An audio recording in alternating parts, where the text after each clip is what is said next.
Rasululloh aytayaptilar, kimning g'ami oxirat bo'lsa, eng katta g'ami, eng birinchi g'ami oxirat, Allohning roziligi bo'lsa, Alloh uning boyligini qalbiga solib qo'yadi.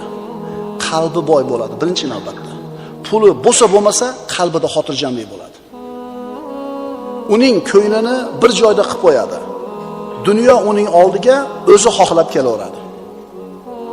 Davomini qarang. Va man kanatid dunya hammahu.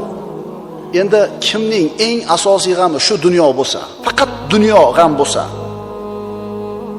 ja'alallohu faqrahu bayna aynayhi.